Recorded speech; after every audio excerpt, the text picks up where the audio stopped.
وسندنا وحبيبنا وشفيعنا مولانا محمدا عبده ورسوله صلى الله عليه وعلى آله وأصحابه وسلم. أما بعد، فيا معشر الإخوان، قال الله تبارك وتعالى في القرآن: أعوذ بالله من الشيطان الرجيم، بسم الله الرحمن الرحيم. يا أيها الذين آمنوا هل أدلكم على تجارة تنجيكم من عذاب أليم تؤمنون بالله ورسوله وتجاهدون في سبيل الله بأموالكم وأنفسكم، ذلكم خير لكم إن كنتم تعلمون. يغفر لكم ذنوبكم ويدخلكم جنات تجري من تحتها الأنهار ومساكن طيبة في جنات عدن، ذلك الفوز العظيم. تم نے سوچا ہی نہیں حالات بدل سکتے تھے، تم نے سوچا ہی نہیں حالات بدل سکتے تھے، تیرے آنسو میری آنکھوں سے نکل سکتے تھے، دو قدم ساتھ چل کر تو دیکھا ہوتا، خود بخود خیالات بدل سکتے تھے. تم تو ٹھہرے ہی رہے جھیل کے پانی کی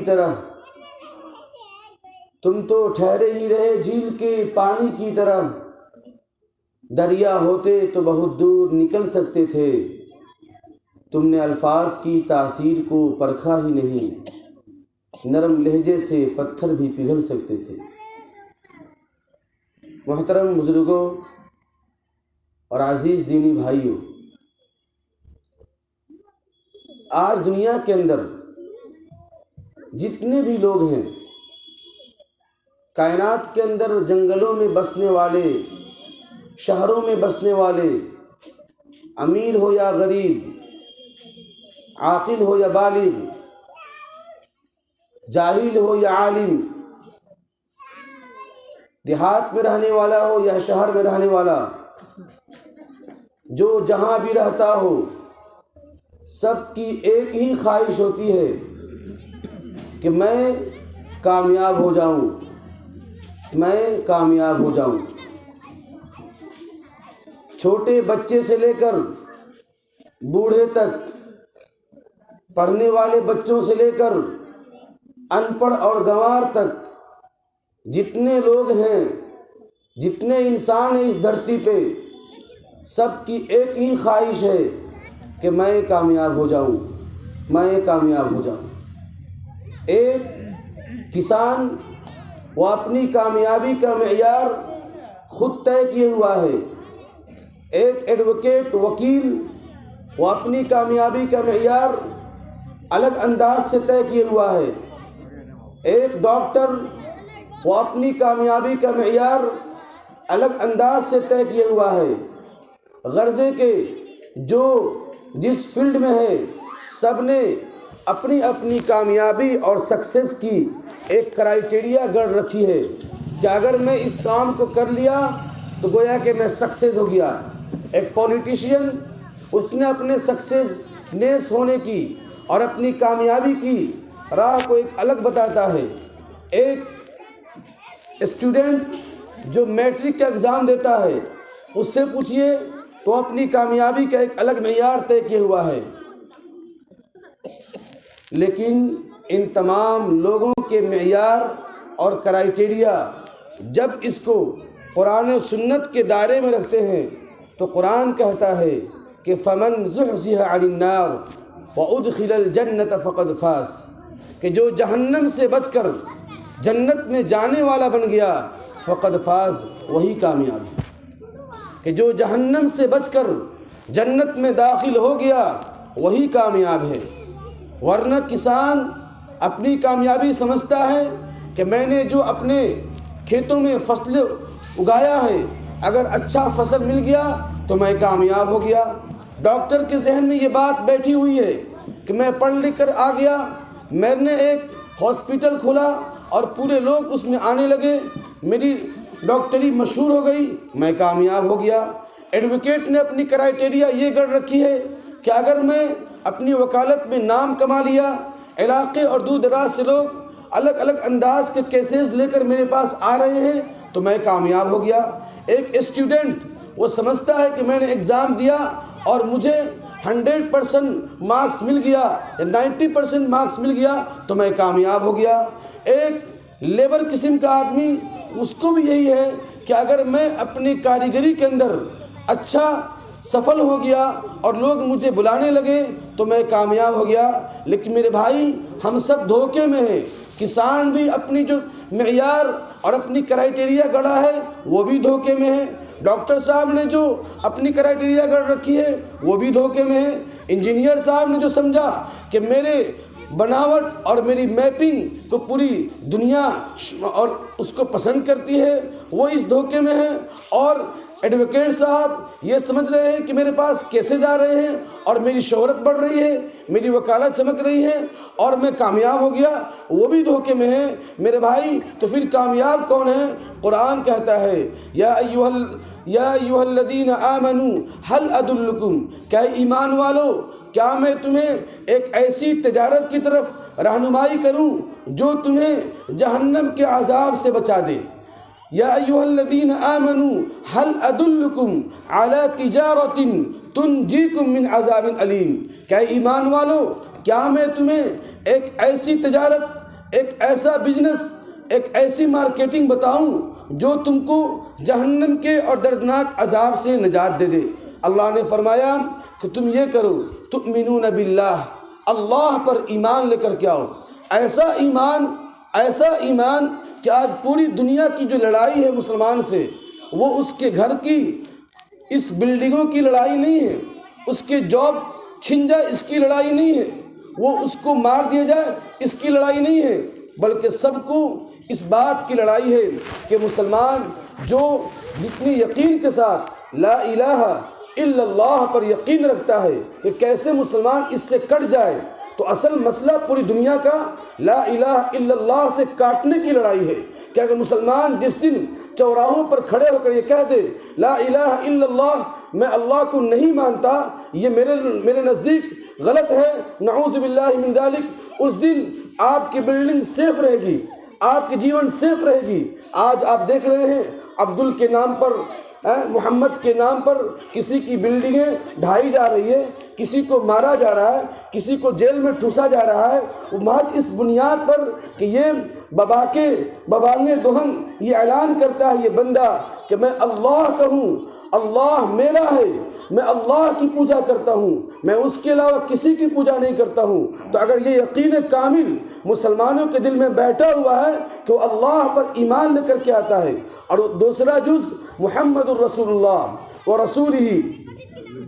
کہ اللہ کے رسول پر ایمان لے کر کے آتا ہے، تو اللہ پاک اس کو دردناک عذاب سے نجات دیتے ہیں۔ آج پوری دنیا یہ چاہ رہی ہے کہ محمد کا دیوانہ یہ مسلمان اس دیوانگی میں کمی آ جائے۔ اس دیوانگی میں کمی آنے کے لیے مسلمانوں کو یہ گاہے بگاہے آزمانے کی کوشش کرتے ہیں، کبھی محمد صلی اللہ علیہ وسلم کی ذات اقدس پر کیچڑ اچھال کر، کبھی محمد صلی اللہ علیہ وسلم کی سنت مبارکہ پر کیچڑ اچھال کر، لیکن مسلمانوں نے بیک آواز یہ کہہ دیا کہ ہم اور ہماری پوری نسل اور ہمارے پورے خاندان نبی اکرم صلی اللہ علیہ وسلم پر فدا ہے۔ جب مدھیہ پردیش کے اندر ایک شخص کی 5 کروڑ کی عمارت کو محض اس بنیاد پر کہ وہ محمد کا دیوانہ تھا جب ڈھا گیا، تو وہاں کی حکومت نے اپنے لوگوں کو بھیج کر اس سے سوال کیا، تو اس نے جیل کی کوٹری سے جو جواب دیا وہ جواب سننے کے قابل ہے، اور اس کی دیوانگی پر اش کرنے کی بات ہے۔ اس نے کہا یہ 5 کروڑ کی منزلہ کیا 5 ارب کی منزل ہوتی، میں محمد کے نام پر قربان کے لیے تیار ہوں۔ تو پوری دنیا آج چاہ رہی ہے کہ مسلمان کیسے اللہ سے کٹ جائے، مسلمان کیسے رسول اللہ سے کٹ جائے۔ اور میرے اللہ نے فرمایا کہ اے میرے بندو، اگر تم نے اللہ پر یقین کامل اور رسول اللہ صلی اللہ علیہ وسلم کی شریعت مطہرہ اور سنت مبارکہ پر یقین کامل کر لیا تم نے، تؤمنون باللہ و رسولی، اور اس کے ساتھ ساتھ اللہ کے راستے میں مجاہدہ کیا، وَتُجَاهِدُونَ فِي سَبِيلِ اللَّهِ، کہ تم نے اللہ کے راستے میں مجاہدہ کیا۔ کیسے؟ بِأَمْوَالِكُمْ، اپنے مال لگا کر، وَأَنفُسِكُمْ، اپنے جان لگا کر، ذَلِكُمْ خَيْرٌ لَكُمْ إِن كُنتُمْ تَعْلَمُونَ، کہ مسلمانوں کو آج مال اور جان دونوں اگر اللہ کے راستے میں خرچ ہو گئے، اس سے خوش نصیب مسلمان اس دھرتی پر کوئی نہیں ہے، کہ جس کے مال،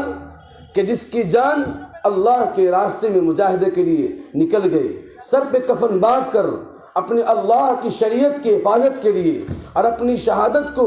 دینے کے لیے وہ نکل گئے، تو پوری دنیا اس سے ڈر جاتی ہے، وہ حائف ہو جاتی ہے اور وہ مر جاتی ہے۔ پھر اللہ فرماتا ہے کہ جو ایمان والا اس تجارت کو اپناتا ہے کہ اللہ پر ایمان لے کر کے آتا ہے، رسول اللہ پر ایمان لے کر کے آتا ہے اور اللہ کے راستے میں مجاہدہ کرتا ہے، اپنی مال کے ذریعے اور اپنی جان کے ذریعے، صرف مال کا مطالبہ نہیں، صرف جان کا مطالبہ نہیں، مال کا بھی مطالبہ ہے اور جان کا بھی مطالبہ ہے۔ اللہ کہتا ہے ذالکم خیر لکم، کہ یہ تمہارے لیے بہتر ہے، ان کنتم تعلمون، اگر تم سمجھتے ہو، جانتے ہو، یقین کرتے ہو۔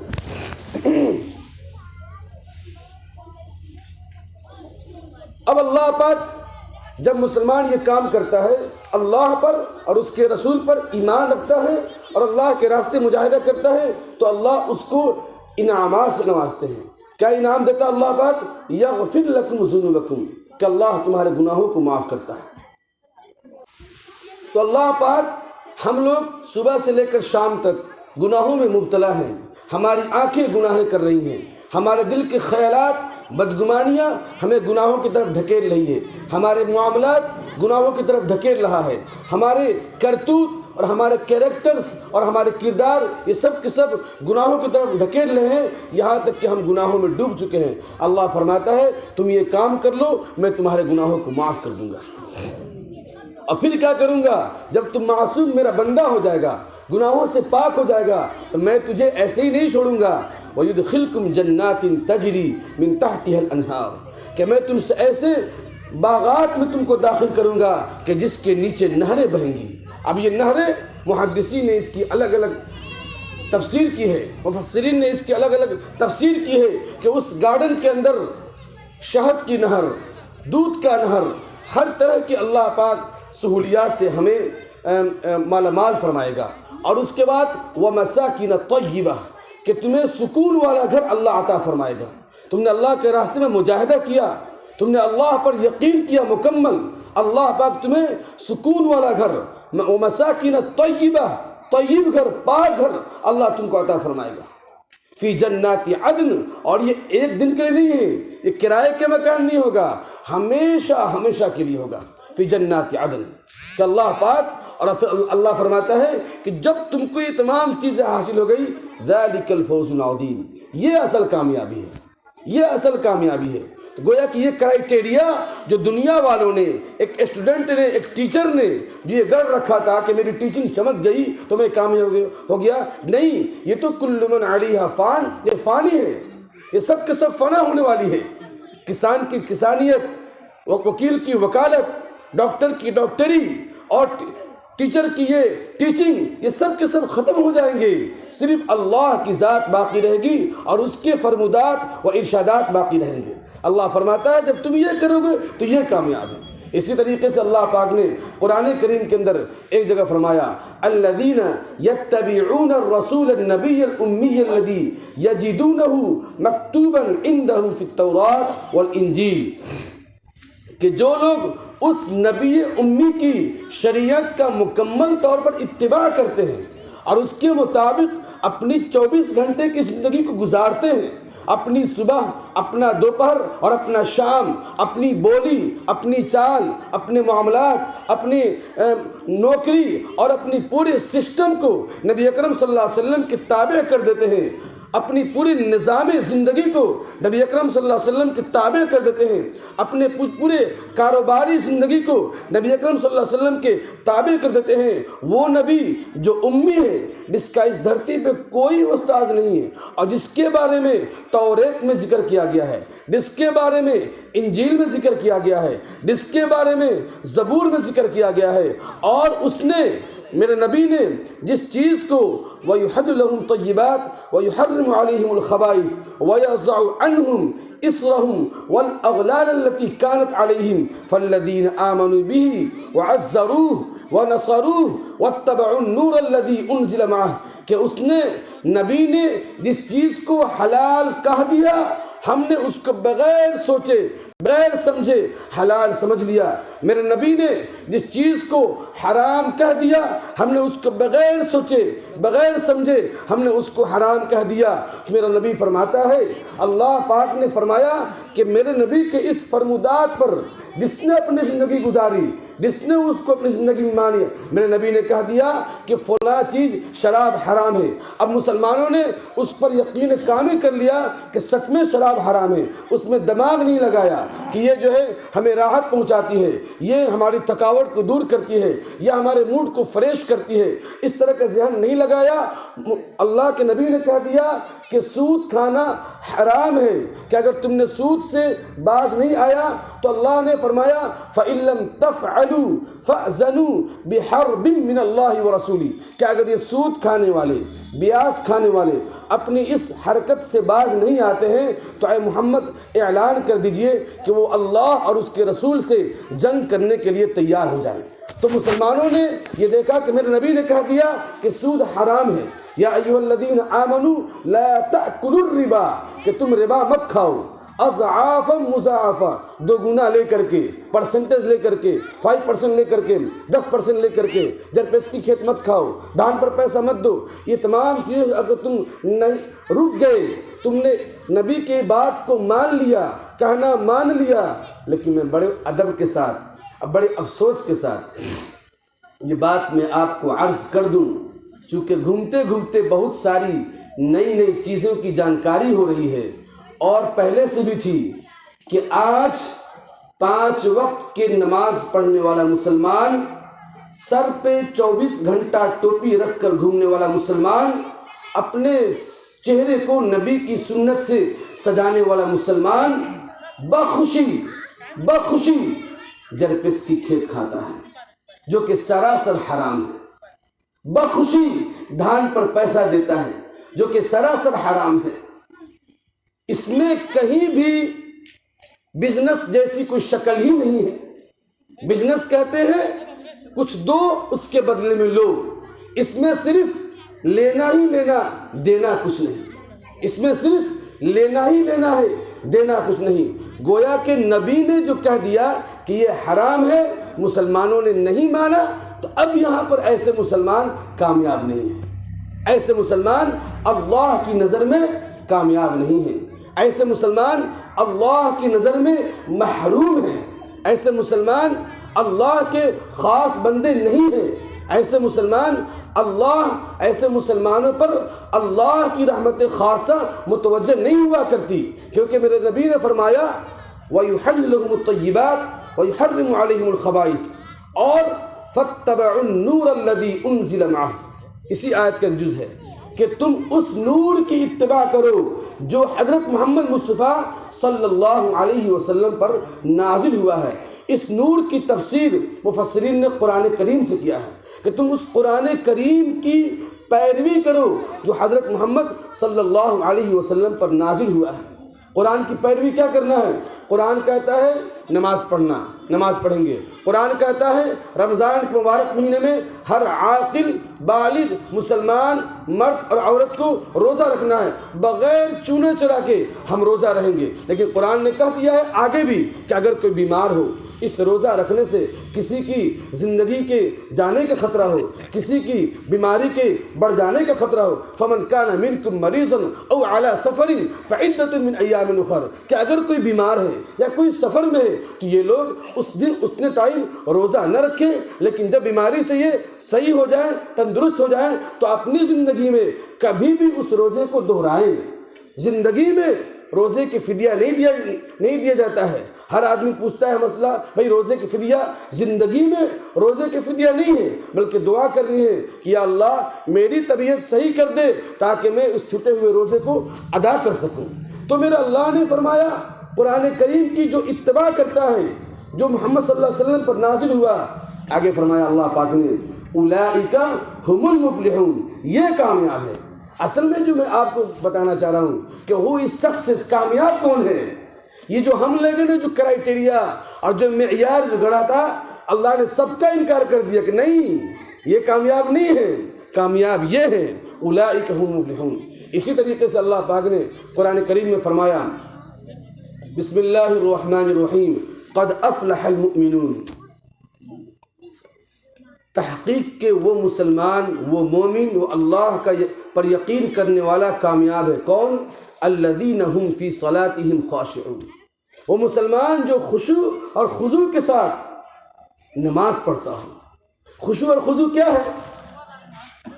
خشوع اور خضوع کیا ہے؟ ان تعبد اللہ کأنک تراہ فإن لم تکن تراہ فإنہ یراک، کہ تم اللہ کی عبادت ایسے کرو گویا کہ تم اللہ کو دیکھ رہے ہو، کہ تم اللہ کی عبادت ایسے کرو گویا کہ تم اللہ کو دیکھ رہے ہو، اور اگر یہ کیفیت تمہارے اندر پیدا نہ ہو تو ایسے سمجھو کہ اللہ مجھے دیکھ رہا ہے، تو آٹومیٹک خشوع پیدا ہوگا۔ ہمارے یہاں جو مزدور کام کرتے ہیں، اگر ان کے سامنے آپ کھڑے رہیے تو ان کی کام کے اندر آنیسٹی، ایمانداری جھلکتی ہے، وہ کام کی رفتار اور کام کے صحیح میں بہت اچھے رہتے ہیں، لیکن آپ تھوڑے سے ہٹ جائیے ان کی کام کے اندر سستی آ جاتی ہے، کاہلی آ جاتی ہے۔ تو اگر ہم نماز کو جو ہی کہ اللہ اکبر اور ہم نے اپنے رب کو دیکھنا شروع کر دیا، یا یہ کیفیت پیدا نہ ہو تو ہمارے دماغ میں یہ ہے کہ میرا رب مجھے دیکھ رہا ہے، تو ہماری نماز کی ہر چیز درست ہو جائے گی۔ ورنہ وہی حال ہوگا کہ امام ابو حنیفہ کے پاس ایک شخص نے کہا کہ حضرت مجھے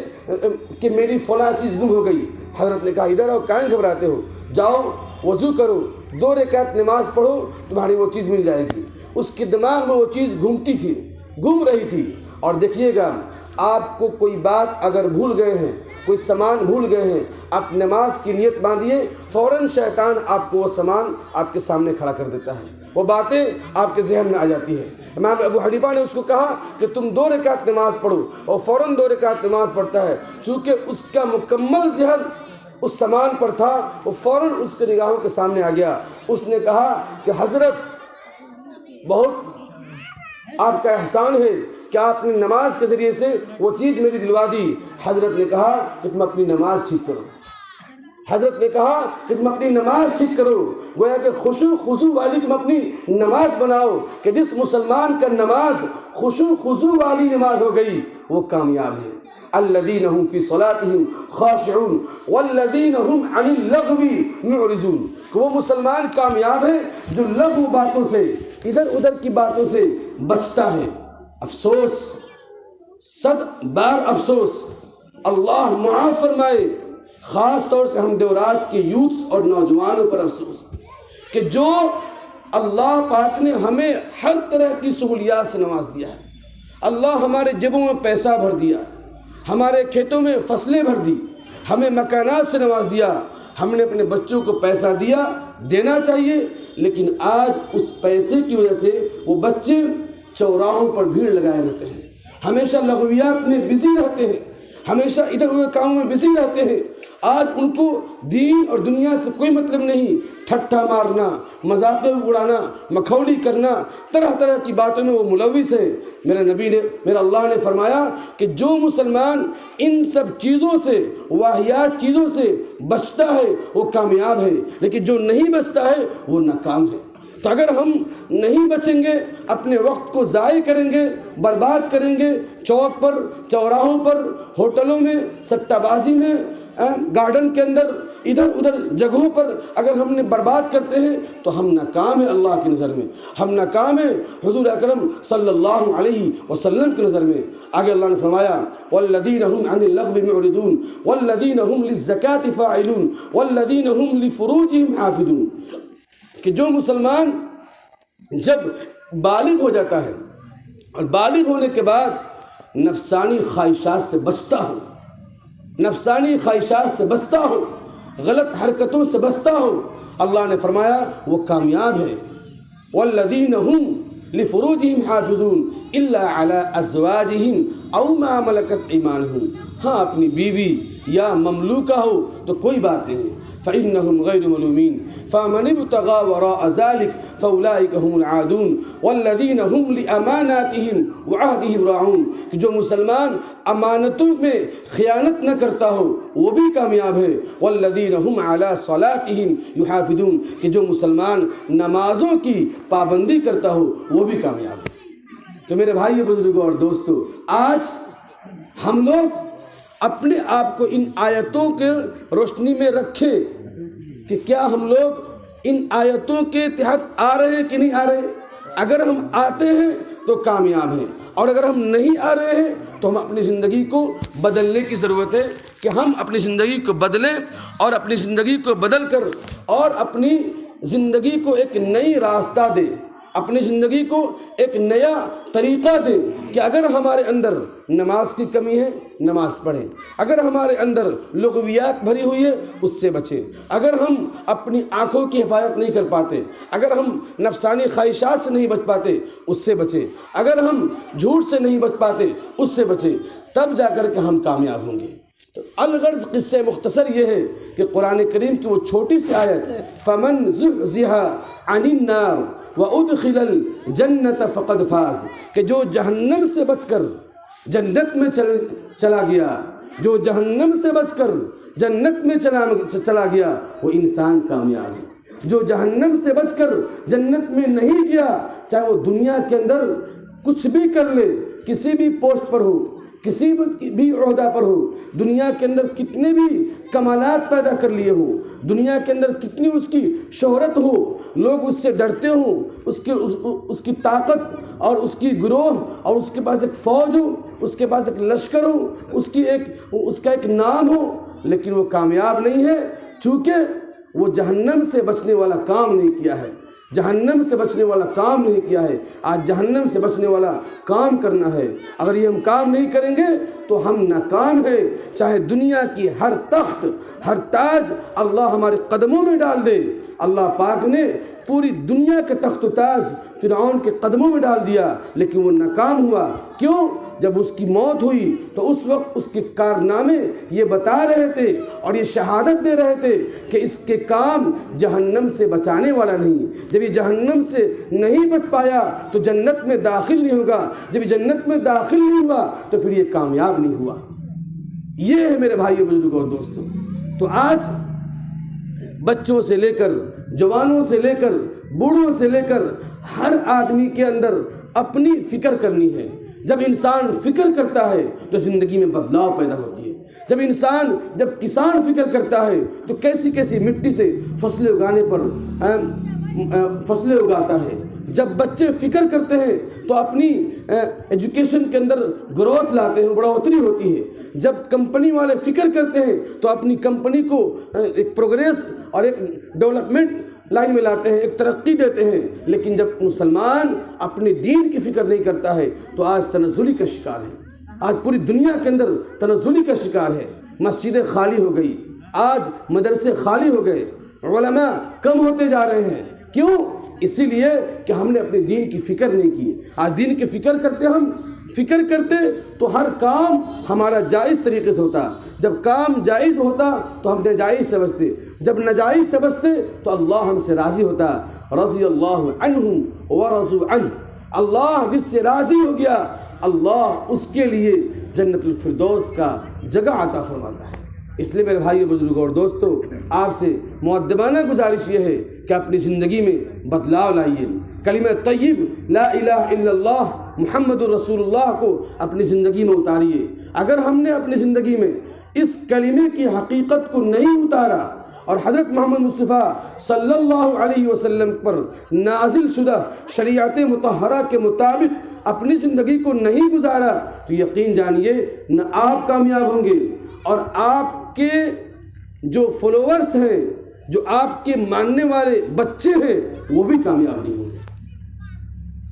اسی طریقے سے نمازوں کی پابندی, اور یہ سب چیزوں میں نکھار کب پیدا ہوگا؟ جب ہم ایجوکیشن سے جڑیں گے, علم سے جڑیں گے. کہ آج مسلمانوں کو کتنے افسوس کی بات ہے, جس قرآن کے حروفوں کو مٹانے کے لیے اور جس قرآن کی نقطوں کو ختم کرنے کے لیے پوری دنیا بیک وقت جمع ہو کر گفتگو کرتی ہے, اس وقت مسلمان یہ بھی نہیں سوچتا کہ ہمیں قرآن پڑھنا چاہیے. میں آپ کو بہت ہی افسوس کے ساتھ یہ بات عرض کر رہا ہوں, مجھے معاف فرمائیے گا, کہ آج دیوراج کے اندر صبح صبح مارننگ واکنگ کریں گے, آپ صبح صبح ٹہلیں گے تو گھر سے سیریل کی, کامیڈی کی, گانوں کی آواز تو سن لیں گے, لیکن تلاوت قرآن کی آواز نہیں سنیں گے. کتنا افسوس کی بات ہے. بڑے بڑے انٹیلیجنٹ, ایجوکیٹڈ, انٹلیکچوئل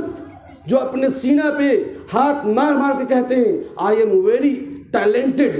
میں بہت ٹیلنٹڈ ہوں, آئی ایم ویری انٹیلیجنٹ, میں بہت, آئی ایم مسلم. دیکھتے ہیں کون اسلام کی طرف انگلی اٹھاتا ہے, دیکھتے ہیں کون میرے اللہ پر انگلی اٹھاتا ہے, لیکن ان کے گھر میں رکھا قرآن بوسیدہ تو ہو جاتا ہے, ان کے گھر میں رکھے قرآن کو دیمک تو کھا جاتا ہے, لیکن نہ کبھی وہ ہاتھ لگاتے ہیں نہ ان کے گھر کے بچے ہاتھ لگاتے ہیں. میں آپ کو آگے بڑھ کر بتا دوں کہ آج سے 12 سال 15 سال پہلے ہم لوگ جب مدرسے سے گاؤں آتے تھے تو دیکھتے تھے کہ گاؤں کے بوڑھے لوگ بیٹھ کر کے جیسے آتا ویسے مسجدوں میں رمضان کے مبارک مہینے میں قرآن پڑھا کرتے تھے, اور ایک ہوڑ لگ رہتی تھی, تہار کپڑا بھیلو, تہار کپڑا بھیلو, تہار کپڑا بھیلو, رمضان آ رہا ہے. آپ جا کر کے مسجدوں میں گھوم لیجئے گا, 1 سے 2, 2 سے 5 آدمی تو مل جائیں گے, لیکن کوئی قرآن کی تلاوت کرنے والا نہیں ملے گا, کوئی قرآن کی تلاوت کرنے والا نہیں ملے گا. پھر مسلمان کس بات کی سینہ پر ہاتھ مار مار کر یہ کہتا ہے, دیکھتے ہیں کون اسلام کی طرف انگلی اٹھاتا ہے. جو مسلمان اپنی اسلام کی حفاظت کے لیے جو اس کا فاؤنڈیشن ہے, اسلام کا فاؤنڈیشن قرآن ہے, اور جو جانتا ہے کہ جس گھر کا نیو کمزور رہتا ہے اس گھر کی عمارتیں نہیں ٹکا کرتی, تو جو مسلمان قرآن کے معانی کے اعتبار سے, لفظی اعتبار سے کمزور ہوگا وہ اسلام کے لیے کیا خدمت کر سکتا ہے؟ وہ مسلمان سچا پکا ہونے کا کیا دعویٰ کر سکتا ہے؟ وہ یہ کہے گا ٹائم نہیں ہے. پوری دنیا کے کام کے لیے, پوری دنیا کے بڑے بڑے مینیجنگ کرنے کے لیے بولتے ہیں کہ ہم کو بہت بڑا اللہ نے دماغ دیا ہے, سب کام کر لیتے ہیں, لیکن قرآن کی تلاوت کرنے کے لیے اسے فرصت نہیں ہے. اس قرآن کے بارے میں میرا اللہ نے فرمایا کہ جس گھر میں قرآن نہیں پڑھا جاتا ہے وہ گھر اندھیری کوٹری کی طرح ہے, وہ گھر اندھیری کوٹری کی طرح ہے. آج ہم نے قرآن کو پڑھنا چھوڑ دیا, ہمارا دل اندھیرا ہو گیا, اور جو قرآن پڑھتے بھی ہیں تو قرآن سمجھتے نہیں ہیں. آج قرآن نہیں سمجھتے تو دین کی حقیقت سمجھ میں نہیں آئی. جب دین کی حقیقت سمجھ میں نہیں آئی تو آنے والے دیکھیے رمضان کے مبارک کے اندر 20 دن کے اندر اعتکاف میں بیٹھا ہوتا ہے, یہ پورے اسلام کے سچے دیوانے اور اسلام کے سچے عاشق کرایہ دار معتکف ڈھونڈتے ہیں, کہ کیسے وہ بیٹھ جائے, اس کو کچھ پیسے بھی دینے کی کوشش کرتے ہیں تاکہ ہم گناہوں سے بچ جائیں. اللہ اکبر. میں ساؤتھ کے اندر تھا, وہاں پر میں نے دیکھا کروڑ پتیوں کو جن کے پاس بڑی بڑی کمپنیاں ہیں, میں دیکھا کہ وہاں پر اعتکاف کے لیے مسجد میں جگہ نہیں بچا کرتی تھی. مسجد میں جگہ نہیں بچا کرتی تھی۔ میں نے ایک حاجی صاحب طیب حاجی صاحب جو بہت بڑے داعی تھے، میں نے ان سے بات کیا کہ آپ کی اتنی بڑی دکانیں ہیں، اتنی کمپنی کا مالک ہیں اور اعتکاف، بولے کہ حضرت یہ کمپنی تو روز چلتی ہے لیکن یہ اعتکاف خوش نصیبوں کے سامنے اللہ پاک رمضان میں عطا دیتا ہے۔ یہ سب کو نصیب نہیں ہوتا۔ ہم اللہ کے دولہا بننا چاہتے ہیں، ہم اللہ کے مہمان بننا چاہتے ہیں کہ یہ سب کو نصیب نہیں ہوتا۔ اللہ اکبر کہ جو لوگ دن میں اعتکاف نہیں کرتے تو رات میں تو پوچھئے مت، کار والے، ٹریکٹر والے اور ٹیمپو والے، آٹو والے پوری مسجد کو بھر دیتے تھے، لیکن ہمارے دیوراج میں سب مسجد خالی کیوں؟ اور پھر وہ لوگ کہتے تھے اللہ پاک یو پی اور بہار کے عالموں اور حافظوں کو جزائے خیر دے کہ انہوں نے آ کے ہمیں دین سکھا دیا۔ اللہ پاک یو پی اور بہار کے لوگوں کو جزائے خیر دے کہ انہوں نے اپنے بچوں کو حافظ بنایا، وہ آ کر کے ہمارے ساؤتھ کے اندر دینی کام کیے۔ میں ان سے کچھ نہیں کہتا، یہ دل میں افسوس کرتا کہ جو لوگ غائبانہ میں ہماری تعریف کر رہے ہیں، آج ہماری کیا حالت ہے، آج ہماری کیا حالت ہے۔ بچے سے لے کر جوان سے لے کر بوڑھے سے لے کر دین کی فکر نام کی کوئی چیز نظر نہیں آتی ہے، جس کی وجہ سے اسلام سے محبت کم ہوتی جا رہی ہے کہ محمد سے وفا، تو نے تو ہم تیرے ہیں، یہ جہاں کیا چیز ہے، لوح و قلم تیرے ہیں۔ لیکن ہم نے محمد سے وفاداری زبان سے تو کرتے ہیں لیکن اپنے عمل سے اور اپنے کرتوت سے، اپنے کردار سے، اپنے اخلاق سے، اپنی صبح سے اور اپنی شام سے کسی معاملات میں بھی یہ نہیں دکھاتے کہ ہم محمد کے دیوانے ہیں۔ محمد نے یہاں پر ایسی قربانی دی تھی اس لیے ہم بھی دے رہے ہیں، محمد نے اس کو معاف کیا اس لیے ہم بھی معاف کر رہے ہیں، محمد نے یہاں پر ایسی صلح کی آج ہم بھی کر رہے ہیں۔ کسی موڑ پر ہم اس چیز کو کرنے کی گوارا نہیں کرتے، بس